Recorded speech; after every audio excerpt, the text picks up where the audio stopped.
Mais um triunfo por 1-0, né? Tipo, pelo aquele placar mínimo para se vencer, mas acima de tudo também mudanças na equipe novamente e a mesma postura. Mais um triunfo por 1-0, né? Tipo, pelo aquele placar mínimo para se vencer, mas acima de tudo também mudanças na equipe novamente e a mesma postura. Queria que o senhor falasse desse jogo, desse resultado importante conquistado aqui em Belém. Boa noite. Com relação ao jogo, acho que como o resultado é vencer, sempre importante, né? Principalmente quando você sai 6 dias fora de casa, 2 jogos difíceis. Mas como o jogo em si, nós não fizemos um bom primeiro tempo, acho que não começamos de uma maneira conforme a gente joga. Eu quis arriscar com o Eric ali na direita, imaginando que o Paysandu ia defender em linha mais baixa, o Eric ia ter mais espaço do que um zagueiro para evoluir, já que a gente queria poupar um pouco os jogadores que mais jogavam, e o Gilberto, no caso, era um deles, porque o Arias vem lesionado, né? E nós não conseguimos ter essa sintonia fina no começo do jogo para sair. Eu acho que com o desenrolar do jogo melhoramos, o segundo tempo melhorou bastante, jogamos um futebol melhor. E dentro de tantos jogos em sequência, eu acho que nós, com tantas trocas, mudanças, eu acho que nós temos que comemorar o resultado, a vantagem que nos dá para o segundo jogo decidir na Fonte Nova a classificação no próximo mês não, né? Nesse mês, no caso, porque nós já entramos em maio. Boa noite, Rogério. Luiz Antônio Pinto aqui da Rádio Liberal de Belém do Pará. Pude perceber na primeira etapa, era a sua característica isso, mas vi você um pouco mais ativo à beira do gramado, gesticulando muito com seus jogadores, andando de um lado para o outro, demonstrando uma certa preocupação. Te pergunto, o Paysandu tirou o Bahia, de certa forma, da zona de conforto na primeira etapa e já emendando a pergunta para uma segunda indagação com relação à segunda etapa.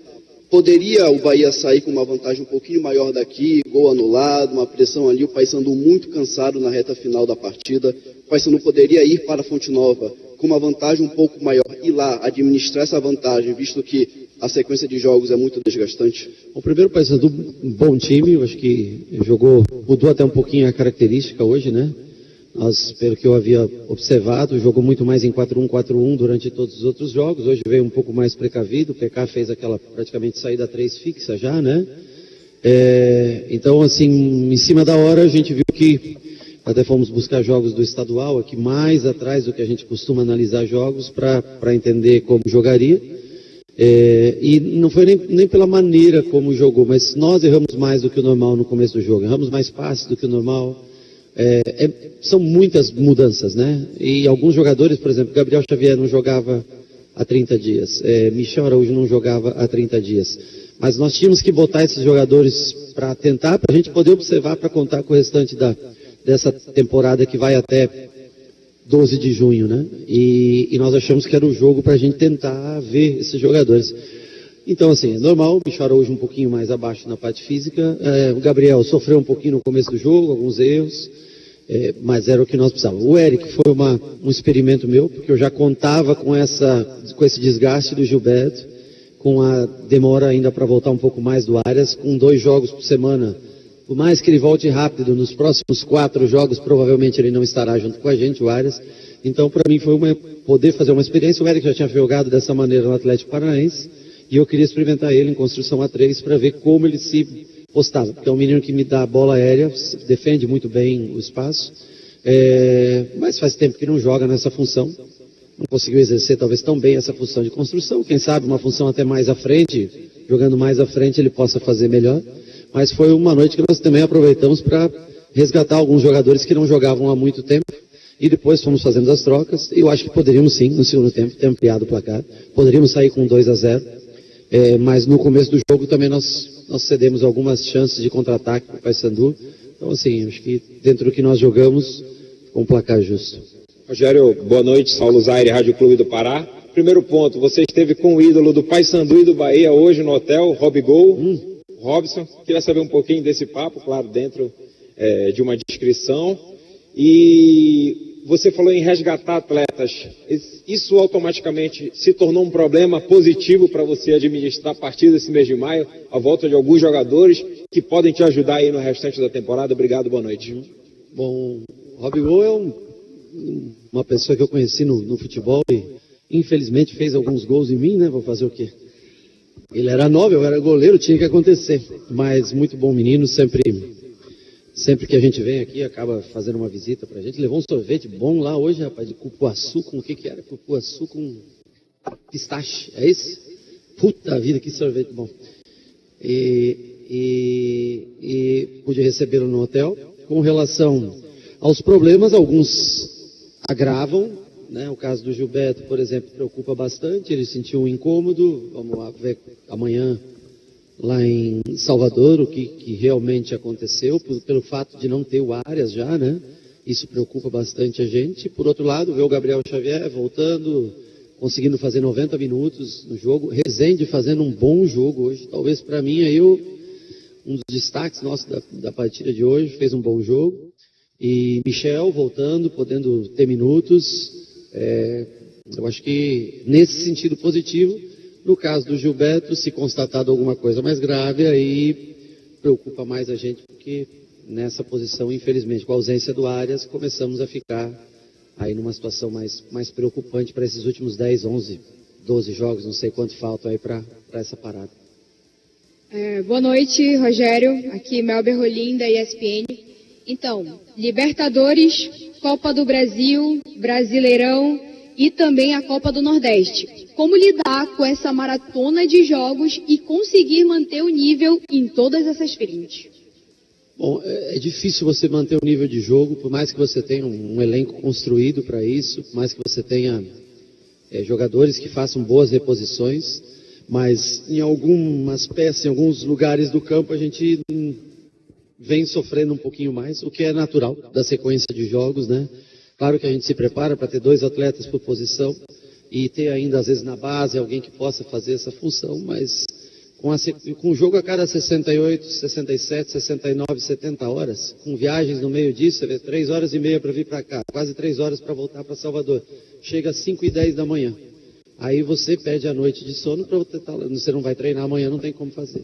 Você só faz uma preparação sexta-feira para jogar no sábado um jogo pesadíssimo com o Botafogo. Aí você volta para a Libertadores com o Nacional. Aí você vai para o Rio pegar o Flamengo.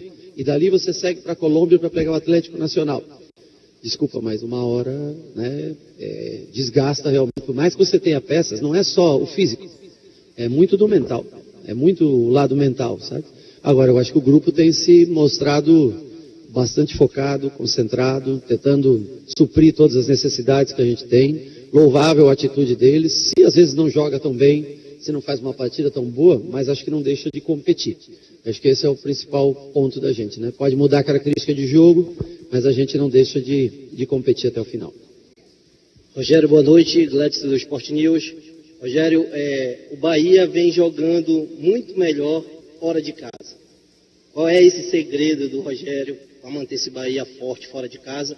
E uma segunda pergunta a CBF ainda está procurando um técnico. Tem o sonho do Rogério em trabalhar com a seleção brasileira ou tu já descartou isso da tua carreira? Olha, bom, primeiro eu discordo numa parte com você. Eu acho que a gente joga melhor dentro da nossa casa do que fora. Mas a gente vem de 2 resultados positivos contra Palmeiras, que é muito expressivo pela força que o Palmeiras tem em casa, e no dia de hoje aqui. A nossa única derrota foi contra o Cruzeiro, fora de casa, há 5 jogos atrás, né?